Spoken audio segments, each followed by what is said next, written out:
the bed that these guys are in now. Give me your take on this meeting. I know you probably have seen it. Yeah, I mean, in an interview, Al-Julani told the world that they wouldn't have been able to take over Damascus without the direct support of President Putin and Russia.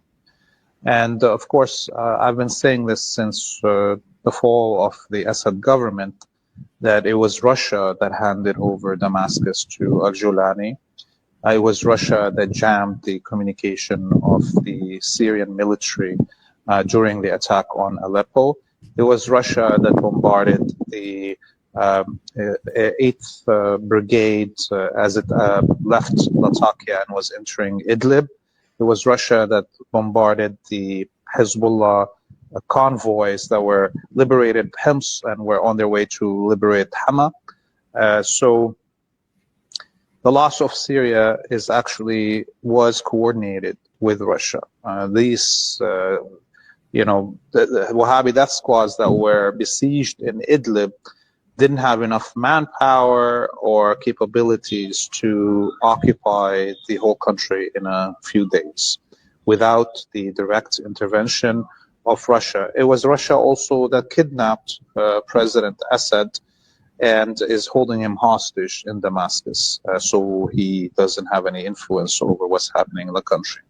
So, this is a question that has to be put forward to everybody. Remember, the Soviet Union dissolved itself. The leaders of the Soviet Union dissolved the Soviet Union in hopes to realign with the West.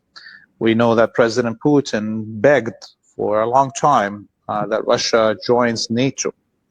And now we see how President Putin has rebranded Russia as a Christian white country and the savior of Christian whitehood.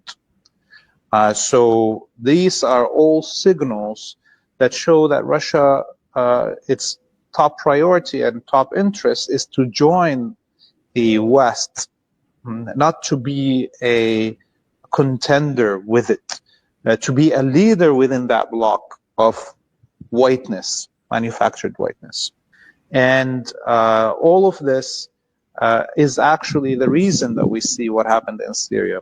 If Russia was actually caring to be a new pole of power that is in direct confrontation with the West, then it would have put all efforts to help the Axis of Resistance win the war, not only for Syria to survive, but for the Axis of Resistance to defeat the Zionist colony or to defeat the Arabic monarchs that have been installed and protected by the West over the last 80 years. But no, Russia made trade with the Gulf countries.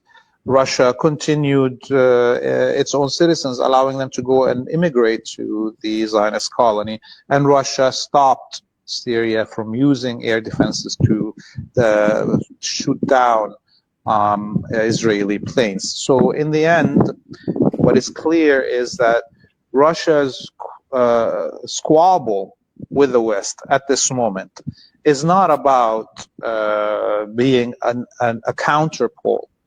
It is actually because it wants to be part of the club, and it's not being allowed, and is giving away Syria, allowing the destruction of Gaza and the destruction of Lebanon, as while its own air defenses are in Syria, not doing nothing, was kind of like its credentials being put forward to the Zionists who currently run